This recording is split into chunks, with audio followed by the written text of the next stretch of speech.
Hola, mi nombre es Daniela Giselle David Camacho y yo les voy a hablar de las infecciones de transmisión sexual no VIH.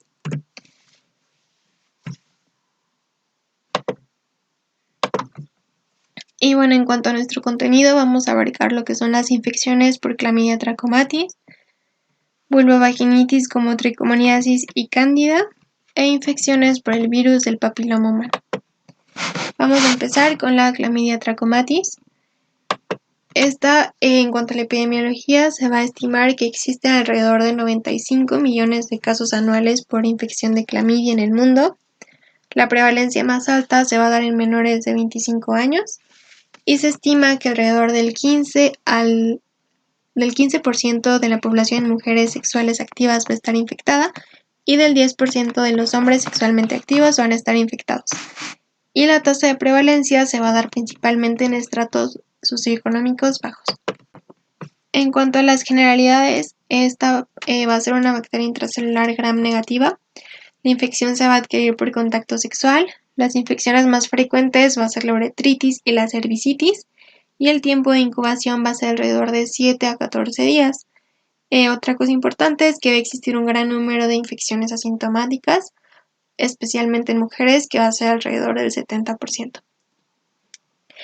Y las secuelas más importantes va a ser la enfermedad inflamatoria pélvica, el embarazo ectópico y la infertilidad. Se hizo un estudio en donde alrededor del 35 al 38% de las mujeres que eran infértiles presentaban anticuerpos anticlamidia. Y otras secuelas importantes va a ser la epididimitis, la proctocolitis, que bueno, vamos a ver más adelante. Y Clamidia trachomatis va a tener alrededor de 18 serotipos distintos, que estos les van a conferir el tropismo tisular y la especificidad de la enfermedad. Por ejemplo, tenemos los serotipos A, B, B, A y C, que están asociados a tracoma, que es una keratoconjuntivitis, que vamos a ver más adelante.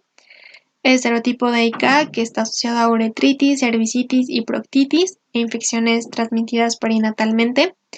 El serotipo L1, L2 y L3, que va a ser el más invasivo. Este va a afectar el tejido linfático y va a crecer rápidamente en los macrófagos y va a producir lo que se llama linfogranuloma venéreo, que como ya les he estado diciendo, lo vamos a ver más adelante. En cuanto a la etiología, ya vimos que este es un grupo de bacterias intracelulares gram negativas y estas se van a alcanzar al huésped a través del contacto sexual. Después de esto, las bacterias se van a adherir principalmente a los epitelios columnares o transicionales. Y ya que está aquí el cuerpo elemental, que así lo vamos a denominar a la parte que va a generar la infección en la célula, el cuerpo elemental se va a adherir a esta célula y va a empezar a generar proteínas para generar una vacuola que se le va a denominar inclusión. Esta vacuola va a ser resistente a los lisosomas y es por eso que no vamos a poder eliminarla. Y dentro de esta vacuola, estos cuerpos elementales se van a empezar a diferenciar a los cuerpos reticulados. Los cuerpos reticulados van a ser la forma metabólicamente activa y replicativa de la bacteria y entonces estos cuerpos reticulados van a empezar a dividirse por fisión binaria y aquí vemos cómo se dividen y ya hay muchos cuerpos reticulados. Después de esto, los cuerpos reticulados se van a volver a diferenciar en cuerpos elementales para poder hacer una lisis de la célula y volver a salir y pues hacer una retroalimentación negativa y seguir infectando otras células. Y aquí vemos una tinción de Papa Nicolau donde podemos ver a las inclusiones de clamidia, que me parece que son estos puntitos de aquí. Y las manifestaciones clínicas. Bueno, como ya les dije, lo que van a causar principalmente va a ser cervicitis o uretritis. Y esto ya lo vimos, va a ser por el serotipo de IK principalmente. Y el cuadro va a ser insidioso y se va a manifestar con secreción uretral o cervical hialina. Puede haber disuria, dispareunia ocasional, un sangrado poscoital, intermenstrual. Va a haber dolor abdominal bajo, que esto ya nos podría estar indicando que hay una enfermedad inflamatoria pélvica, cervicitis, bartolinitis, y va a haber algo a lo que se le va a denominar un síndrome uretral agudo, que es cuando hay disuria, poliaquiuria, lo que esto pues nos podría indicar que puede haber una infección de vías urinarias, pero en el momento de hacer un nego no vamos a encontrar bacterias. Y frecuentemente está asociado a micoplasmas y gonorrea. A la exploración vamos a encontrar un cérvix friable con edema, eritema e hipertrofia y con descarga mucopurulenta, como lo podemos ver aquí. Y el 8% de las mujeres van a desarrollar enfermedad inflamatoria pélvica. Esta enfermedad inflamatoria pélvica puede ir desde una salpingitis a una endometritis que con el tiempo y la inflamación y la cicatrización van a generar una infertilidad, hasta una enfermedad grave como lo es la perihepatitis o la ascitis. Y otra cosa importante es que un niño nacido de una madre con una infección activa, al pasar por el canal vaginal, puede tener un riesgo elevado de adquirir infecciones, de adquirir la infección por Clamidia trachomatis en forma de conjuntivitis o neumonía. Y en los hombres la infección sintomática uretral va a ser rara, va a ser el agente etiológico del 30 al 50% de los casos de uretritis no gonocóxica. Los factores de riesgo va a ser que sea menor de 20 años y principalmente de raza negra. Lo que vamos a encontrar, lo que el paciente va a referir va a ser disuria, una descarga uretral blanca crisohialina no purulenta que va a ser escasa y principalmente el paciente va a encontrar esta descarga uretral blanca crisohialina en las mañanas. En cuanto a las complicaciones, vamos a encontrar epididimitis, artritis reactiva y en homosexuales debido al tipo de actos sexuales que llevan a cabo podemos encontrar proctitis o proctocolitis, que vamos a desarrollar cada una de estas complicaciones más a fondo. En cuanto a la epididimitis, va a ser la complicación más frecuente por Clamidia trachomatis, va a estar principalmente en menores de 35 años y va a ser asociado a oligospermia e infertilidad. Se va a caracterizar porque el paciente va a tener dolor escrotal, inflamación testicular, va a haber dolor y en algunos casos fiebre. Esta puede ser unilateral y el cordón espermático puede estar engrosado porque va a haber una diseminación canicular de la uretra al epidídimo. Entonces, por ejemplo, aquí vemos la uretra, aquí va a empezar la infección, pero esta va a ascender hasta llegar al cordón espermático y va a descender al epidídimo. Y aquí es donde ya va a generar inflamación y todos los síntomas que ya les conté. Y otra complicación va a ser la proctitis o la proctocolitis. Esta va a ser una inflamación de la mucosa rectal que se va a extender desde 10 a 12 centímetros. Decimos que es proctocolitis cuando ya hay más de 15 centímetros. Los síntomas va a ser prurito anal, descarga rectal mucosa o mucopurulenta. La mucosa se puede llegar a ulcerar y va a presentar un proceso inflamatorio crónico. Vamos a ver granulomas no gaseosos o abscesos en las criptas. Y puede llegar a progresar y generar una estenosis del tejido fibroso. Otra cosa es que la proctocolitis va a referir que va a tener fiebre, dolor rectal y tenesmo. Y esta proctitis o proctocolitis lo podemos encontrar en varios segmentos o en varios segmentos del intestino. Y la artritis reactiva, que ya lo hemos visto anteriormente, es un proceso inflamatorio inmune que va a ocurrir en un lugar distante de la infección primaria y esta se va a dar de 1 a 4 semanas después del inicio de la infección. Esta va a afectar principalmente a los hombres y del 1 al 3% de los pacientes que tengan uretritis van a desarrollar artritis reactiva. Y como ya lo vimos anteriormente, hay que tener una predisposición genética, ya que el 80% de estos pacientes van a tener el HLA-B27. Y en cuanto a los síntomas, encontramos fiebre, anorexia, astenia, adinamia y generalmente se van a afectar las articulaciones de las rodillas, tobillos y pies. También hay que recordar que esta va a ser una oligoartritis asimétrica y algo característico que se va a encontrar comúnmente va a ser la entesitis de la fascia plantar. Y aquí les puse la tríada del síndrome de Reiter o de la artritis reactiva, que va a ser uretritis, conjuntivitis y artritis, pero no siempre encontramos todos estos síntomas.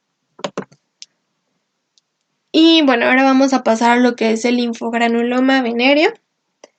Esta es una infección producida por el serotipo L1, L2 y L3. Como ya lo dijimos, este va a ser el más virulento y el más invasor. Este va a ser endémico de África, Asia, suroeste de Asia, Sudamérica y el Caribe. En cuanto a la patogenia, vamos a encontrar 3 estadios. El primero va a ser una lesión primaria, en donde vamos a observar una formación de la lesión en la pared del pene, la pared vaginal o la mucosa rectal. Va a haber una pápula o una úlcera herpetiforme que va a producir pocos síntomas y va a aparecer entre el día 22 y 30 después de que se adquirió la infección. Esta va a cicatrizar espontáneamente y no va a dejar rastro. Y es por eso que, por ejemplo, en las mujeres se va a dar la infección en la pared vaginal o en los hombres en la mucosa rectal, pero muchas veces pues no estamos al tanto de lo que pasa ahí, entonces no vamos a ver que se va a producir esta pápula o esta úlcera y la infección va a seguir caminando y no nos vamos a dar cuenta. Y bueno, después de esto tenemos la lesión secundaria, que va a ser de 2 a 6 semanas después del brote primario y se va a caracterizar por una linfadenopatía y síntomas sistémicos. En cuanto a la linfadenopatía, los ganglios que se van a afectar van a depender de la zona en donde se dio la lesión principal. Esta puede ser principalmente los inguinales o los femorales en los hombres. En las mujeres van a ser los ganglios ilíacos y en cuanto a los homosexuales también van a ser los ganglios ilíacos. Y en algunos casos pueden estar afectadas las linfadenopatías intraabdominales o retroperitoneales y se van a manifestar con un dolor en el abdomen inferior o en la región lumbosacra. Lo que vamos a encontrar va a ser, en cuanto a las manifestaciones sistémicas, va a ser fiebre, cefalea o mialgias y vamos a ver unos linfonodos que van a ser blandos con eritema leve, como aquí lo podemos observar. Y estos linfonodos van a empezar siendo pequeños, pero conforme pasa el tiempo, esta se va a empezar a hacer una masa inflamatoria, a lo que le vamos a llamar bubón o buba.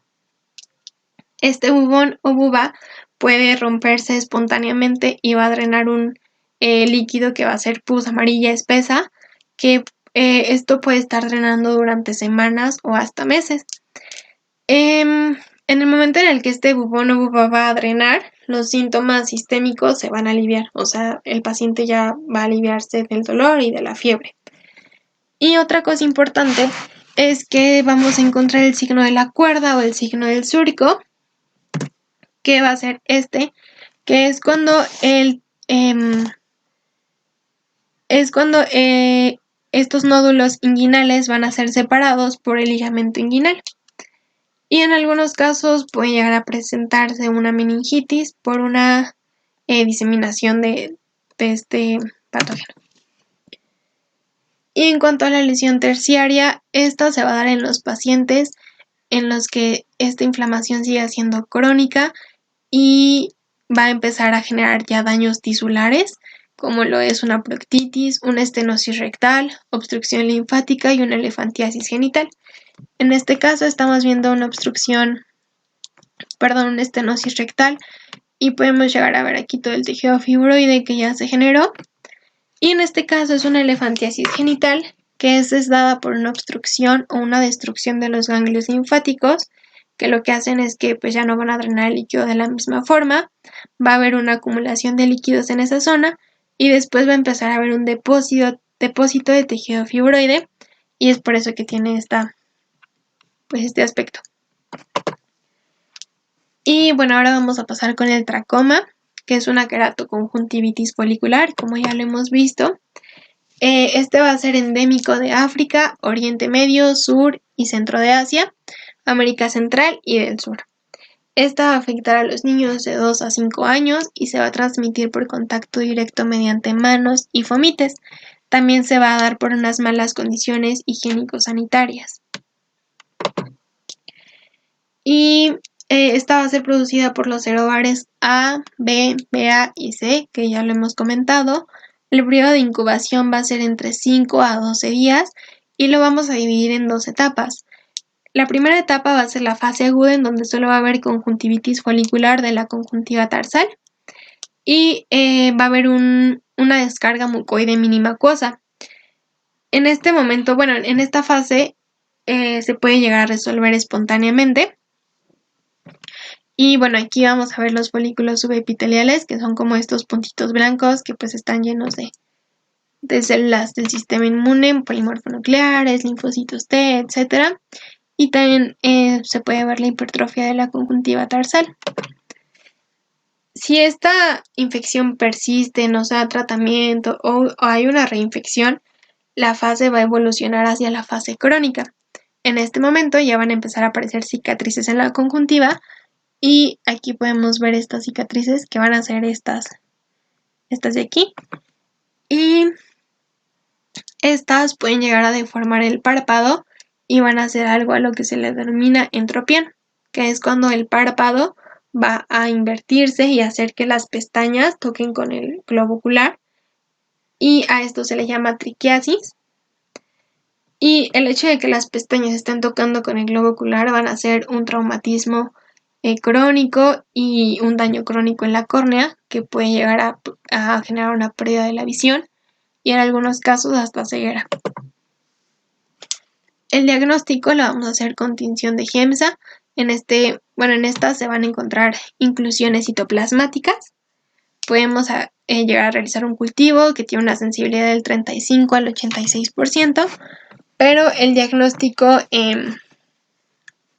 más usado, más sensible, va a ser la amplificación del ADN, y en este encontramos la reacción en cadena de polimerasa, que es la más usada, la PCR.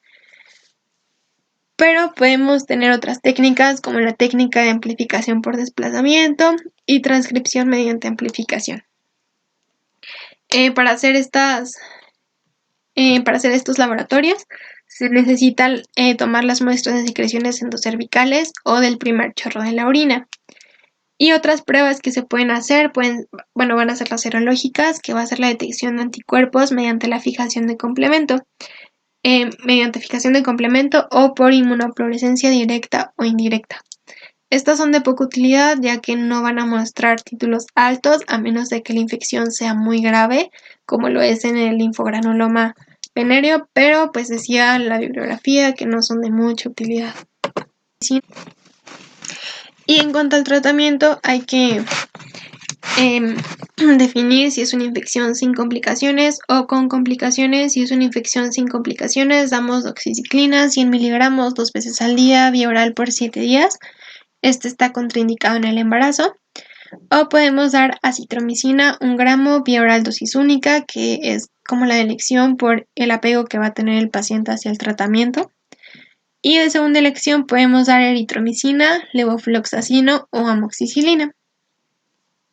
En el caso de que sea una infección con complicaciones o que tengamos granuloma venéreo, damos el mismo tratamiento, pero no por menos de 15 días. Y en el caso de tracoma, damos acitromicina 1 gramo, dosis única, más tetraciclina 1% ungüento oftálmico 2 veces al día por 6 semanas. Algo importante para todas las infecciones de transmisión sexual es que debemos dar tratamiento a la pareja y hay que explicarle a los pacientes que tienen que cumplir todo su tratamiento, los síntomas ya tienen que haber desaparecido y tienen que estar 7 días en abstinencia para después regresar a tener relaciones sexuales.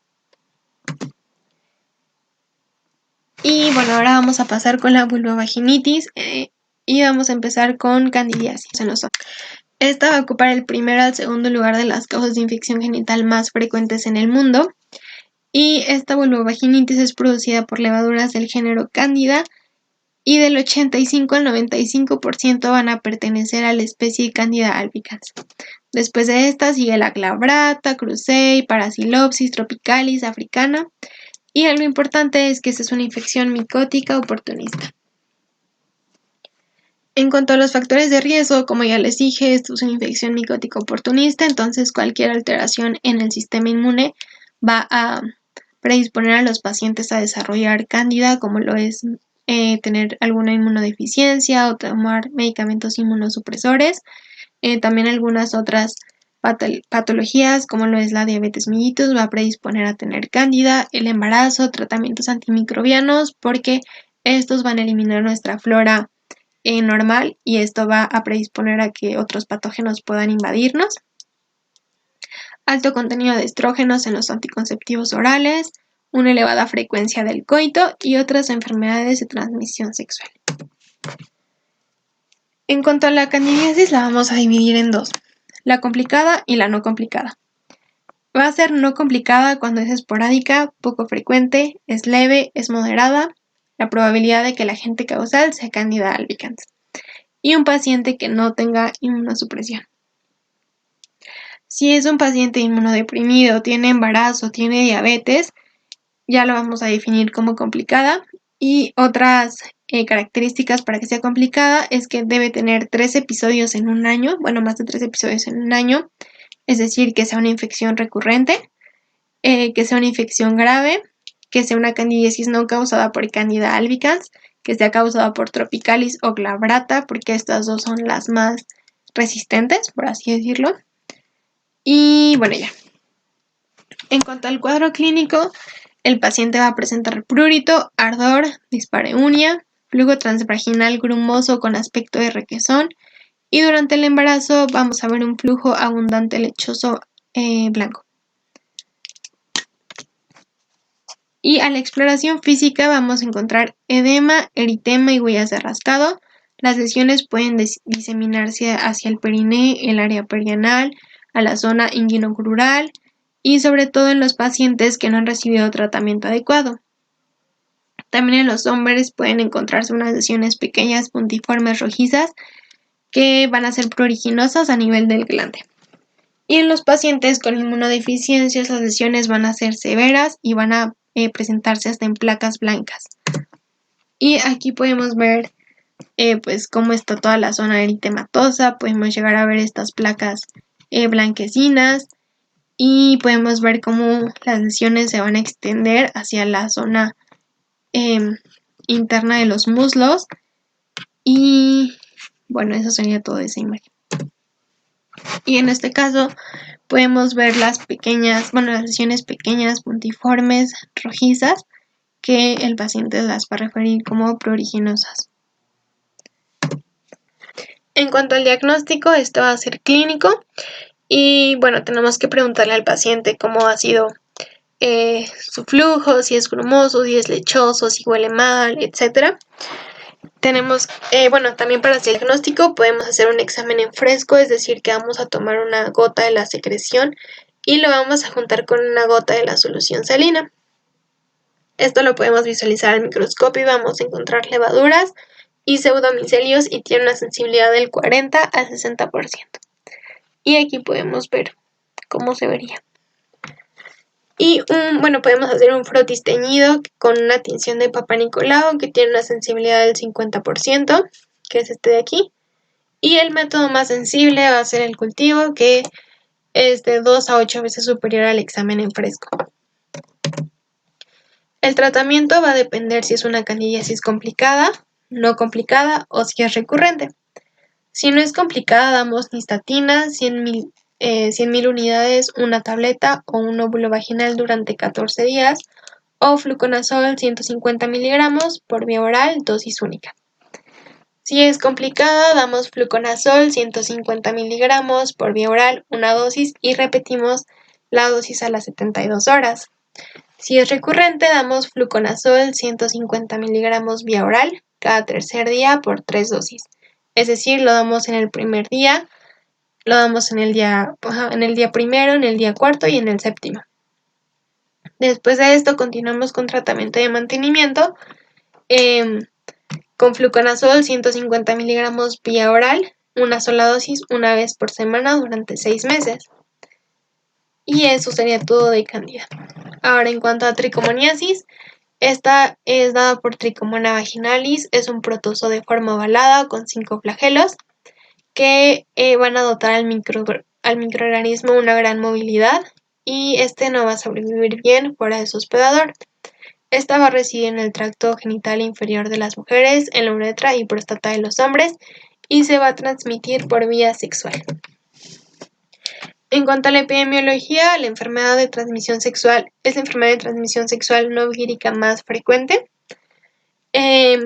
va a depender su prevalencia, que va desde el 1.8 al 47% según el país y el grupo de población que se estudie. En México es del 25%. Y anualmente se producen 150 millones de casos a nivel mundial. Del 20 al 40% de los pacientes son asintomáticos, sobre todo los hombres.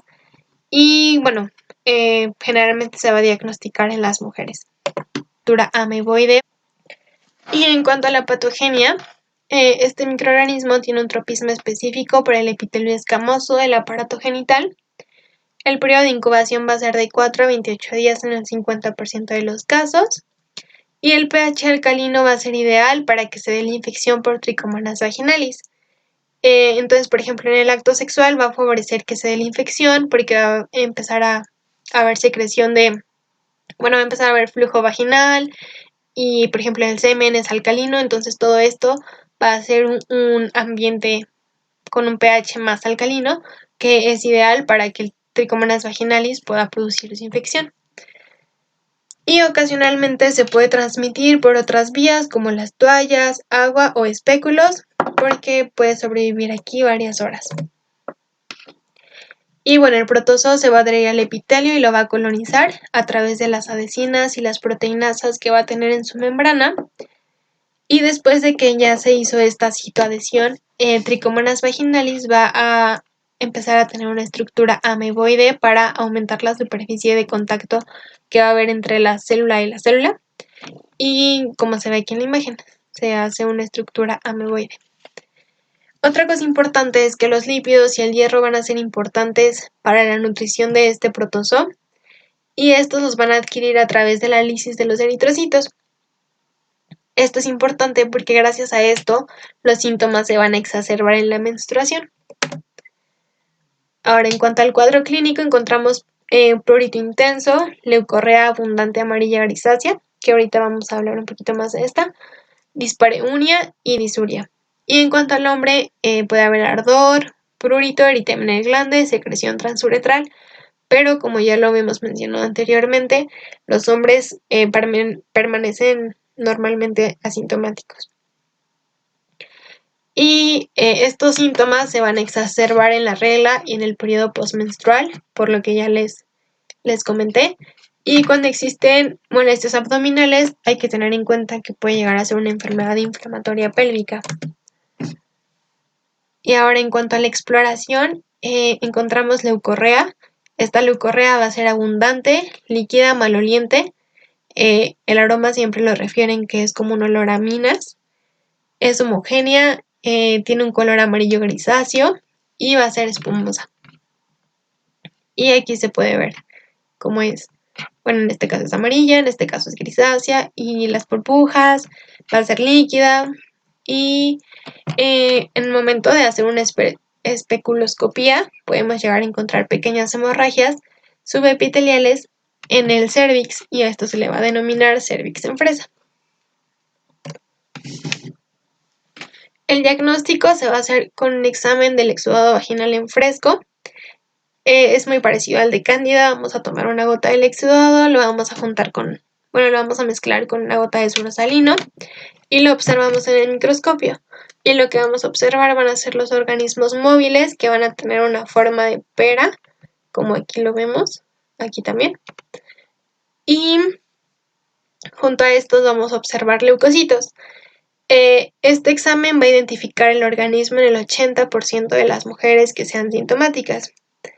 Y otra forma de diagnosticarlo va a ser el cultivo y vamos a recurrir a este cuando sospechemos que tenga que la paciente tenga tricomonas, pero no encontramos nada en el examen en fresco. Y otro diagnóstico o forma de diagnosticarlo va a ser a través del PCR. En cuanto al tratamiento, el tratamiento primario va a ser metronidazol o tinidazol 2 gramos vía oral dosis única. Y tenemos el tratamiento alternativo que es metronidazol 500 miligramos por vía oral cada 12 horas por 7 días. Y en el embarazo damos metronidazol local o en óvulos. Estos son 100 miligramos cada 24 horas por 7 días. O sea, a diferencia de este, en vez de darlo vía oral, los vamos a dar únicamente local. Y Bueno, como ya les dije, es casi de ley en todas las infecciones de transmisión sexual que hay que dar tratamiento al compañero sexual e investigar que no tenga otro tipo de enfermedad de transmisión sexual. Y ahora vamos a pasar con el virus del papiloma humano. Este se va a caracterizar por su capacidad de producir lesiones proliferativas tanto en la piel como en las mucosas. Es un virus pequeño, va a ser icosaédrico, como se ve aquí. Este va a tener un genoma que va a estar constituido por una molécula circular única de ADN bicatenario. Y los más frecuentes, bueno, hay más de 200 serotipos, pero los más frecuentes en el epitelio genital va a ser el 6, el 11, el 16, 18, 31 y 35. Pero nos vamos a enfocar en estos primeros 4. El 6 y el 11 van a ser los principales que van a generar verrugas genitales. Y el 16 y el 18 van a ser el que tienen un alto riesgo para cáncer cervicouterino. Igual recuerden que el BPH no solo va a afectar o no solo va a generar verrugas genitales, también nos genera las verrugas comunes, las verrugas plantares.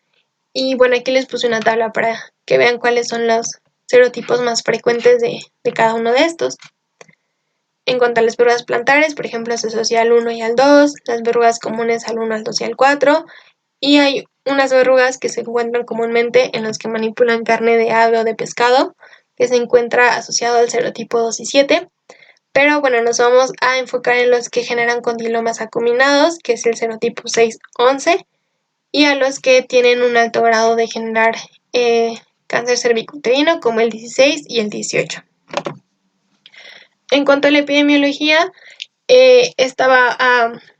la prevalencia va a variar dependiendo del área geográfica. La mayor parte se va a encontrar en África, después de este le sigue el Europa Oriental y posteriormente Latinoamérica.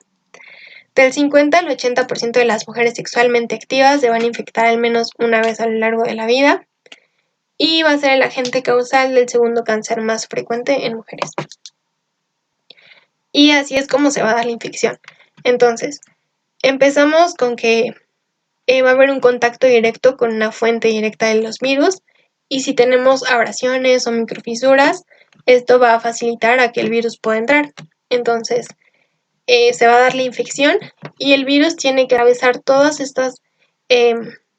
las capas del epitelio, las primeras capas del epitelio, hasta llegar al estrato basal. Tiene que llegar a las células del estrato basal porque estas son las que pueden hacer mitosis y es el único lugar en donde puede expresar sus genes. Y aquí, como les dije, va a expresar sus genes. Y conforme estas células se van diferenciando para hacer queratinocitos, se va a empezar a dar la estructura y el ensamblaje de los viriones. Entonces es un proceso en el cual se va a acoplar a la diferenciación celular. Conforme estos se van diferenciando, los virus se van sintetizando y van haciendo el ensamblaje de los viriones para posteriormente pues salir y pues volver a infectar. Ahora, mientras se va a dar esta proliferación del virus, lo que va a pasar es que también va a ser una proliferación excesiva de todas las capas de la epidermis, a excepción de las células basales. Esto es importante porque estas células basales sí van a hacer una proliferación excesiva, pero en los serotipos 16 y 18 que ahorita vamos a ver. Serotipos 16 y 18 que bueno, va a afectar la capa basal de las células epiteliales al igual que en el pasado, pero aquí va a ser una producción de proteínas como E5, E6 y E7 y estas van a ser capaces de inducir la proliferación de células basales y parabasales y es por eso que se va a dar la hiperplasia epitelial. Otra cosa importante es que estas proteínas van a interactuar con una proteína de la regulación del ciclo celular llamada P53. Esta proteína P53 es como el genoma el guardián del genoma, que lo que va a hacer es que va a protegerlo y hacer que siempre esté íntegro y que no pueda tener alguna alteración genética, pero cuando está alterada esta proteína puede llegar a evolucionar hacia una neoplasia. Otras cosas importantes es que esta E6 va a inhibir la interacción de la célula epitelial con la célula dendrítica y entonces no se va a dar la respuesta inmune. Y Otra cosa importante es que esta E6 y la E7 van a bloquear la producción de interferón 1 en las células infectadas. Y recuerden que el interferón 1 va a ser la principal citocina que va a aparecer cuando tenemos alguna infección viral y va a darle a las células un estado antivírico, pero en este caso va a estar bloqueada, entonces pues el virus va a seguir infectando y el sistema inmune no va a hacer nada al respecto. Y en cuanto a los factores de riesgo que nos van a predisponer a que tengamos una infección por virus de papiloma humano, va a ser el tabaquismo, que va a exacerbar los síntomas, el inicio de la vida sexual temprana, múltiples parejas, inmunosupresión o embarazo. Y también los fomites, como son las toallas, sábanas y ropa interior. Y bueno, en el cuadro clínico recuerden que tenemos lesiones benignas cutáneas como las verrugas vulgares, plantares y planas, que no nos vamos a enfocar en esa, nos vamos a enfocar en las verrugas genitales externas, que van a ser dadas principalmente por los serotipos 6 y 11. Y van a ser visibles en el área genital como el pene, el escroto, la vulva, el periné, el área perianal y el área crural. Estos también pueden existir en la vagina, en el cérvix, en la parte intraanal y en el meato uretral. Fuera del área genital los podemos encontrar en la conjuntiva, en la mucosa oral, nasal o laringe. Y bueno, las verrugas anogenitales son pápulas cutáneas hiperqueratósicas, que el aspecto de estas lesiones va a variar desde ser pápulas perladas hasta ser crecimientos acuminados, y el tamaño también varía desde 1 milímetro hasta centímetros. Y tenemos dos verrugas más comunes y las principales. En realidad la principal va a ser el condiloma acuminado, que es la más frecuente en las superficies húmedas, y es esta que vemos aquí, que bueno, siempre nos dicen que tiene un aspecto de coliflor, y por aquí se puede ver como que más ese aspecto. Las siguientes van a ser las papulares, que van a ser unas verrugas más planas, tienden a ser un poquito más pigmentadas y van a ser como unas pápulas perladas. Y estas se encuentran principalmente en la piel queratinizada. Generalmente los pacientes no van a presentar síntomas, pero si llegan a presentarlos, van a presentar prurito, dolor e hipersensibilidad. En cuanto al diagnóstico, se establece mediante la visualización. Generalmente es confiable y consistente únicamente el diagnóstico clínico, ya que estas verrugas van a ser muy claras de que son condilomas acuminados, pero siempre hay que hacer un diagnóstico diferencial y verificar que no sean otras estructuras anatómicas normales, como son las pápulas del pene, las papilas vestibulares, las glándulas de Tyson, un molusco contagioso, una queratosis seborreica, un líquen plano o un nevomelanocítico. Ya que tenemos un diagnóstico, hay que realizar mandar a hacer una citología vaginal para buscar serotipos como el 16 y el 18. Y si es que esta es positiva, hay que realizar una colposcopía. Ahora, podemos llegar a realizar una biopsia si es que dudamos del diagnóstico, cuando las lesiones son atípicas, cuando hay recurrencias tempranas o muy frecuentes de las verrugas, hay progresión de la enfermedad aunque estemos dando ya un tratamiento, y cuando las verrugas estén induradas, pigmentadas, ulceradas o estén fijas a planos profundos. Y bueno, está el test de Papa Nicolau, que como ya lo comentamos, se tiene que mandar a las pacientes que presenten lesiones por BPH, y esta se va a usar para detectar el cáncer cervical. Tiene una alta sensibilidad del 75% y una especificidad del 95%. Este consiste en obtener células del cuello del útero con una espátula o con un cepillo llamado cytobrush, y este se va a fijar en un portaobjetos. Después se va a fijar y se van a colorear, se les va a poner la tinción para después poder observarlas. Van a haber dos sistemas por los cuales vamos a tener una clasificación citológica de las condiciones precursoras del cáncer cervical. Y estos van a ser los dos sistemas en los que nos van a reportar las displasias. El primero es el de neoplasia cervical intraepitelial, o abreviado, que va a ser NIC, y este se va a dividir en tres: displasia cervical leve, moderado, severa, o NIC 1, NIC 2 y NIC 3. Y el segundo va a ser el Bethesda, que este nos va a reportar células escamosas atípicas de significado incierto. También puede aparecer como lesiones escamosas intraepiteliales de bajo grado, que si lo comparamos con este sistema va a ser el NIC 1, y lesiones escamosas intraepiteliales de alto grado, que igual si lo comparamos va a incluir el NIC 2 y el NIC 3. Y aquí les puse una imagen de cómo es que se van a dar estos cambios epiteliales, o bueno, estas displasias epiteliales. Y bueno, esta es la normal, y sí se puede ver un cambio muy grande en cuanto a este, por ejemplo. Y después está la colposcopía, que es un examen visual detallado del cuello uterino, que vamos a observarlo a través de un colposcopio. Y vamos a tener dos pruebas importantes para poder decir si tiene o no alguna displasia o algún epitelio metaplásico. El primero va a ser con ácido acético, en donde se va a poner en un algodón ácido acético y se va a dejar que cubra el cuello uterino por completo. Y si este después de un minuto se torna blanquecino, esto indica que en esta zona van a haber áreas anormales de epitelio metaplásico, displásico o anaplásico. Y el siguiente es la prueba de Schiller, que va a ser se va a aplicar una solución yodada al 10%, igual por un minuto.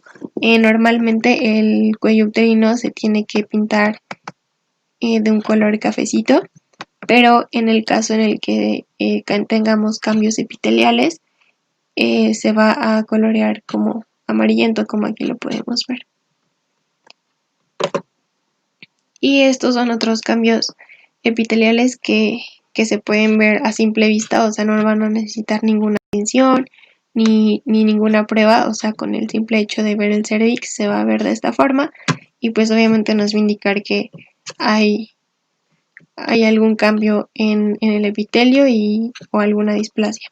En cuanto al tratamiento, las verrugas suelen remitir espontáneamente, pero si se llega a dar un tratamiento, se pueden dar tratamientos aplicados por el propio paciente, como lo es la solución en gel de Podofilox al 0.5%, que lo que va a hacer es una necrosis de la verruga, y Mikimod crema.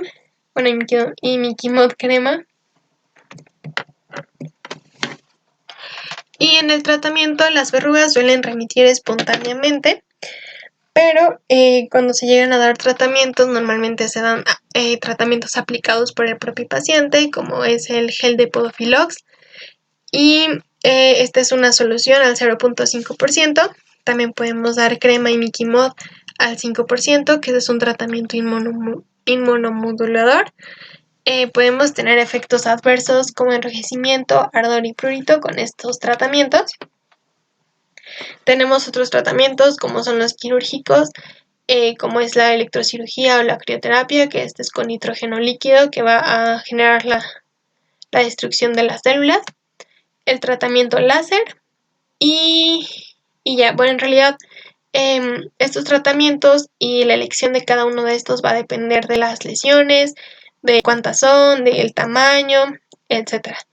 Y bueno, la tasa de eliminación va del 60% y tiene una recurrencia del 6 al 9%.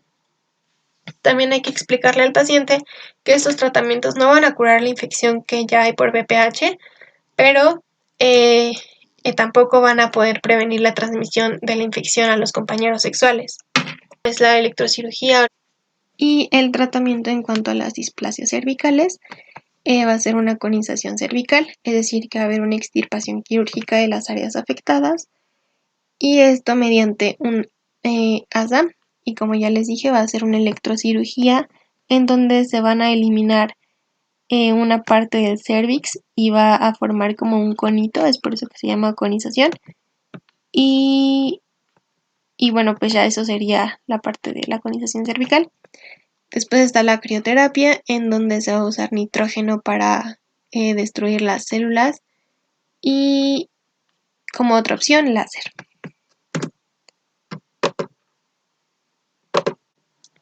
Y en el embarazo están contraindicados los tratamientos que son aplicados por el paciente, el imiquimod, la podofil, Podofilox, y es común el aumento del número y el tamaño de las lesiones en el embarazo. Es por esto que se va a recomendar la extirpación para prevenir las complicaciones obstétricas y también prevenir la papilomatosis laringea, que está asociado a los recién nacidos con madres que tienen BPH, principalmente de los serotipos 6 y 11. Y entonces, se recomienda en las mujeres que se extirpen las verrugas para prevenir las complicaciones. Y en cuanto a la prevención, como siempre, pues hay que examinar al otro compañero sexual.